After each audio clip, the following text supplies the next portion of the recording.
Mitra bisnis, Presiden Jokowi meminta rancangan undang-undang tentang perampasan aset agar segera disahkan sebagai bagian dari komitmen pemberantasan korupsi. Sebelumnya, Menko Polhukam Mahfud MD menyebut RUU perampasan aset sudah diajukan ke DPR, namun sampai saat ini belum juga disetujui oleh DPR.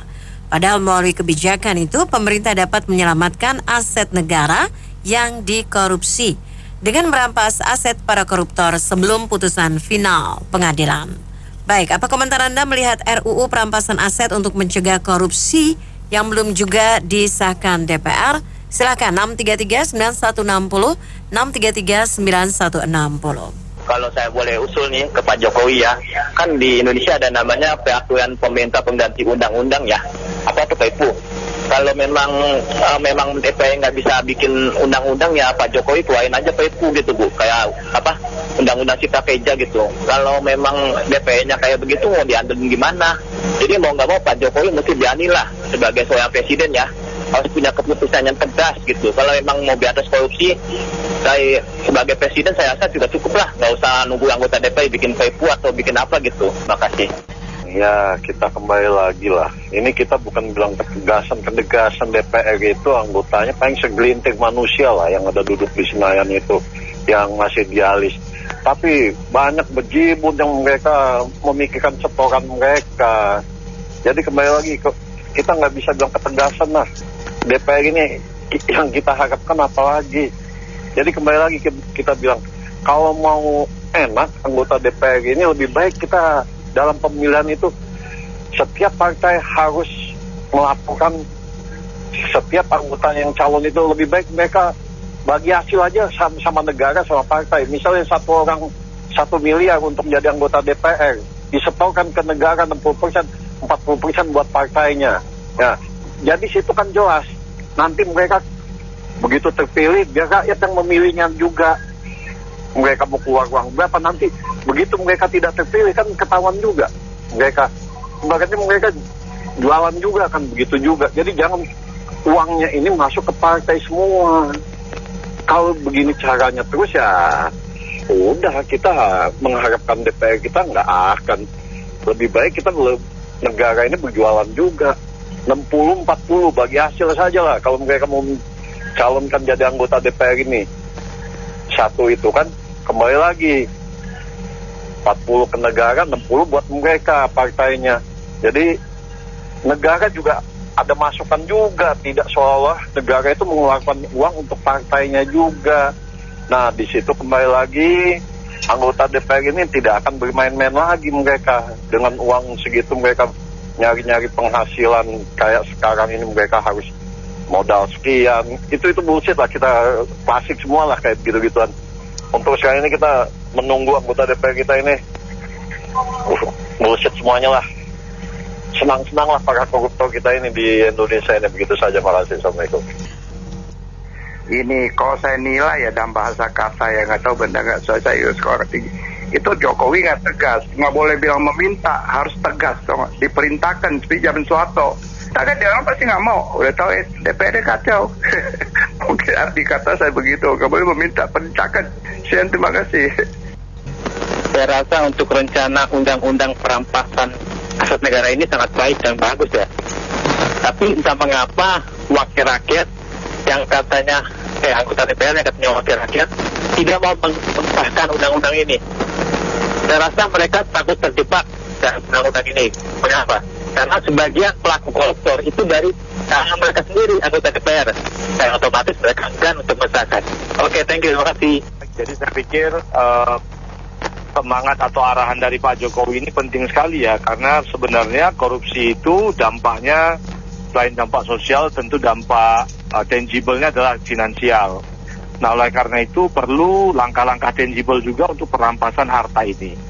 Namun saya pikir dalam hal ini Kementerian Hukum terkait, Menko Polhukam, Kepolisian, Kehakiman, Kejaksaan dan seterusnya bisa menindaklanjuti jika koridor melalui pengesahan undang-undang di DPR itu masih memakan waktu. Ya coba ketergesaan sama seperti baterai listrik, ketergesaan seperti undang-undang cipta kerja yang harus cepat, jadi bikin aja perpunya, apa Kepres atau peraturan pemerintah pengganti undang-undang atau Kepmen gitu. Nah, jadi dicari instrumen hukum juga untuk mempercepat proses perampasan ini. Jadi seraya memang anggota DPR masih berproses, tapi Kemenko Polhukam mencari instrumen hukum yang bisa mengeksekusi ini. Jadi jangan lewat dari 1-2 bulan ini harta-harta aset negara yang bisa diambil di seluruh Indonesia ini bisa membantu bisa membantu menutupi kerugian atas korupsi yang dilakukan. Jadi harusnya apa yang disampaikan Pak Jokowi ini di follow up secepatnya oleh jaksa atau kehakiman atau Mahkamah Agung mengeluarkan semacam fatwa hukum untuk bisa melakukan ini. Intinya instrumen hukum lain selain undang-undang itu bisa dipakai sementara menunggu mungkin perlu 10 sampai 30 tahun lagi DPR menyelesaikan undang-undang perampasan harta negara. Jadi 30 tahun ini kita pakai Perpu dulu. Terima kasih. Terkait dengan isu yang disampaikan, sebenarnya saya setuju dengan perampasan aset. Cuma masalahnya timingnya, kalau disebutkan bahwa perampasan aset dilakukan sebelum putusan final pengadilan, itu bisa disalahgunakan. Jadi kalau misalnya seseorang didakwa kan belum terbukti benar gitu loh, kan dia harus pembuktian secara hukum bahwa memang dia memang bersalah gitu. Nah, kalau misalnya sudah dilakukan perampasan aset sebelum terbukti bahwa dia benar korupsi, akibatnya nanti dia sudah seolah dimiskinkan, dan ketika ternyata terbukti dia tidak bersalah, lalu bagaimana atas aset-aset yang sudah dirampas? Keluarganya sudah keluar dari rumahnya segala macam. Nah, itu harus dipikirkan juga. Jadi harusnya perampasan aset oke, tapi dilakukan setelah terbukti memang secara pengadilan bahwa itu memang bersalah gitu loh, Bu. Komentarnya singkat aja. Jadi kita udah tahu dong siapa sekarang dalangnya, kenapa korupsi jadi kok kayaknya ribet ya. Terima kasih. Ya, itu terkait dengan hal tersebut ya, itu seharusnya kan no-brainer, nggak perlu dipikir panjang-panjang, mesti langsung stempel dong. Kalau memang setuju dengan RUU korupsi tersebut. Tapi kan mereka memikir, akhirnya mungkin maaf kata ya, itu kan nanti akan balik ke mereka sendiri gitu, TV atau kawannya atau konco-konconya gitu kan, jadi berpikir keras gitu tuh untuk tidak menstempel gitu loh, sudah jelas sekali kan, ya kan, ya jadi emang emang sudah jadi kenyataan pahit gitu loh, seperti gitu ya. Makasih. DPR sebagai lembaga yang bersama-sama dengan pemerintah ya, menjadi penasehat dan peneliti ya terhadap kegiatan pemerintah gitu loh. Jadi artinya harusnya kerjasamanya, korelasinya menjadi satu kolaborasi yang baik ya. Kalau pemerintah pusat memberikan perintah harusnya dilaksanakan, tapi ini tidak segera dilaksanakan. Nah, ini pertanyaannya Ko Fadis nih, ada apa di balik bakwan, ada udang lah Pak ya. Artinya betul-betul harus diklarifikasi nih, memang ini penting untuk aset negara, harusnya dilaksanakan secara serius dan kompeten dong, bener kan? Bukan dilambat-lambatin. Kalaupun dilambat-lambatin ada tujuan apa, itu kan harus dikaji, ya kan? Kalau memang tidak ada masalah, saya kira langsung dilaksanakan gitu loh. Ya itu aja, terima kasih. Saya kira saya cukup gembira mendengar berita ini.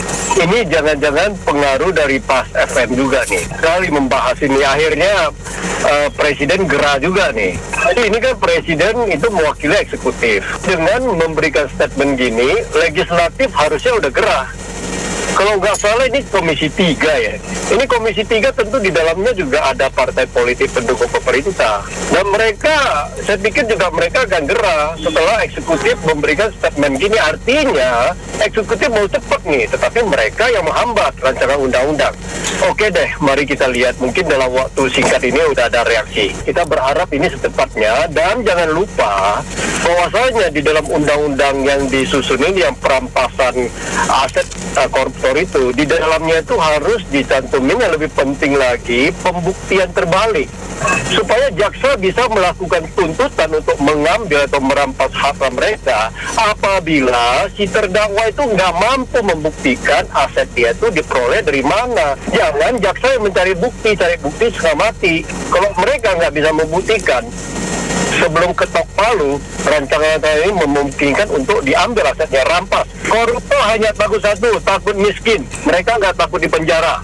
Iya, saya hanya merasa ini kita punya undang-undang segala macam selalu dagelan ya, sih ada perampasan dulu. Padahal kejadian korupsi udah berapa belas puluhan tahun. Zaman Belanda aja dulu perusahaan asing bisa dirampas gitu loh. Itu antar negara lagi, undang-undangnya jauh lebih kuat. Kok yang kayak gini nggak bisa?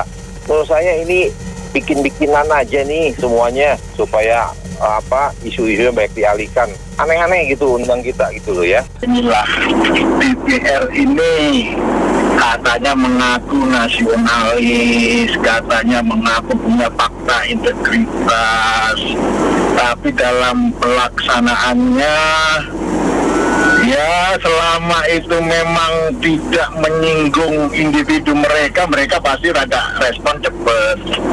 Tapi begitu seperti ini urusannya sama mereka, ya ini bisa dikatakan ya memang sampai DPR selesai kapanpun juga nggak akan mau mereka, karena disitulah mereka untuk mencari biaya politik. Sorry saya katakan, korupsi di Indonesia tidak akan pernah selesai kalau modelnya seperti ini. Menurut saya ini balik lagi yang betul sekali, di mana anggota DPR yang harusnya perwakilan rakyat, yang notabene-nya harus merepresentasikan rakyat, gitu kan. Apapun keputusannya yang berhubungan dengan rakyat harusnya didahulukan, bukan ditahan. Nah, menurut saya kalau ditahan ini pengertiannya adalah karena bersinggungan dengan pihak mereka, di mana kalau sampai mereka ditangkap, kalau sampai mereka ada kena kasus, kasihan katanya bahasanya, ya kemanusiaan. Balik lagi mereka berpikirnya, orang yang korupsi itu berpikirnya bahwa dia itu berkemanusiaan apa tidak dengan rakyat yang ada, gitu loh. Mereka itu makan uang rakyat, ya kan? Mereka itu makan yang sebenarnya udah digaji rakyat, tapi masih makan uang rakyat. Itu kan parah banget gitu loh. Hal seperti itu apa masih harus pakai etika lagi kah? Harus apa? Kenapa sih nggak yang orang bilang tuh udah miskinkan rakyat, miskinkan orang yang korupsi, ya kan? Kalau perlu dihukum mati gitu loh. Kenapa mesti dipikirin? Oh kasihan, padahal kan notabene-nya, aduh, udah merugikan rakyat banget gitu loh. Itu makanya sekali tadi, ya nggak usah dibuka. Kalau memang terbukti, udah ketangkap tangan, ya kan, udah sita asetnya. Kalau memang tidak terbukti dan tidak tinggal balikan, kan bahasanya gampang begitu. Ya kan, jangan dipersulit lah. Makanya saya bilang nih, anggota DPR kenapa nahan? Ya tadi, ada kepentingan. Di mana? Ya tadi, kalau korupsi ketahuan, wah masih punya kekayaan nih, kalau bebas 5 tahun lagi, 10 tahun lagi, masih punya kekayaan nih dari hasil korupsi. Nah itu yang mereka nggak mau, takut disita sama negara. Itu menurut saya, terima kasih. Iya, komentar saya satu nih, DPR kita kayaknya melempem banget ya.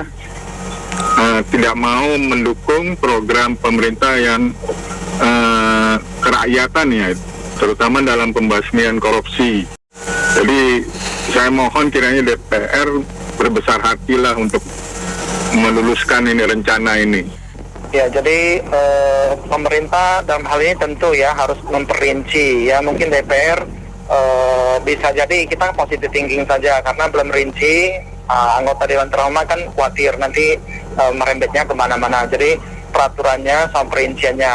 Namun anggota Dewan juga harus itu prioritaskan peraturan-peraturan yang menyangkut rakyat banyak ini ya, pembohongan ataupun misalnya korupsi atau apa. Kalau saran saya pribadi, kalau koruptor itu asetnya memang langsung dibekukan dan dirampas oleh negara dan dikembalikan kepada negara kalau milik negara. Kalau misalnya perusahaan-perusahaan swasta seperti yang akhir-akhir ini terjadi, itu langsung bekukan lalu dirampas, dikembalikan kepada orang yang dirugikan. Tegas. Jadi hukumnya harus jelas dan tegas. Perampasan atau pembekuan Dan telusuri. Orang-orang sekarang kan juga pinter-pinter, yang orang-orang seperti begitu, dia bentuk satu, nanti ada anak perusahaan lagi, ada perusahaan-perusahaan lainnya, uangnya itu disalurkan kemana, sehingga PPATK dan lain-lainnya harus serta semua yang berhubungan dengan perusahaan swasta PT tersebut atau koperasi tersebut, jaringannya semua dibekukan dan disita atau dirampas, dikembalikan kepada orang yang dirugikan. Warga masyarakat puluhan ribu orang itu yang dirugikan. Terima kasih. Ini kelewatan ini. Itu sudah jadi napi, sudah ditetapin. Ada ketetapan hukum dia koruptor. Kok keluar masih bisa maju jadi legislatif? Kan kebangetan itu. Saya kira lah bener lah. DPR harus bisa jelasin, jangan cuma pakai uang rakyat buat pesta pora begitu. Harus kerja yang benar dong.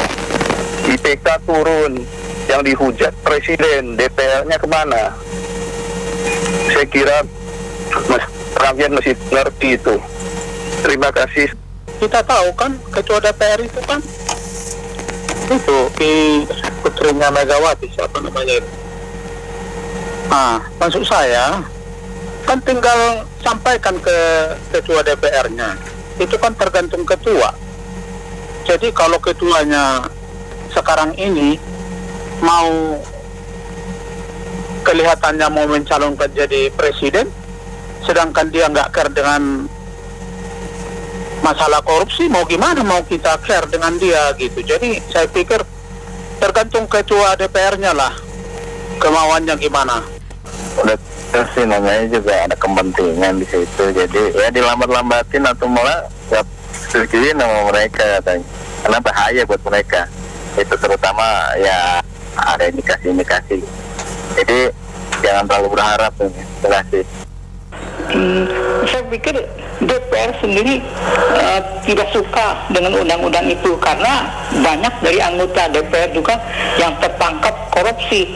Jadi DPR sendiri khawatir kalau mereka sendiri terlibat korupsi, maka aset-aset mereka akan disita juga. Nggak heran kalau DPR-nya malas mensahkan undang-undang itu. Terima kasih. Ya, jadi sekarang yang bikin kejahatan korupsi itu bukan orang biasa lagi, tapi intelektual gitu loh. Jadi dia mencari celah di hukum ini supaya dia bisa bebas gitu loh. Kalau nggak ada nih, korban-korban bakal nambah terus gitu loh. Jadi bingung juga ya nih kalau sistem kayak gini, katanya wakil rakyat ya, tapi nggak tahu ya rakyatnya nggak dibela gimana gitu ya. Terima kasih. Apa yang dikatakan Gus Dur itu sebenarnya benar. DPR itu sebenarnya anartika. Jadi mereka itu nggak sadar diri, yang diberatkan adalah rakyat. Terima kasih. Di sini opini komentar Anda kami tampung dalam Businessman Opinion. Terima kasih yang sudah bergabung. Saya Mary Agustin.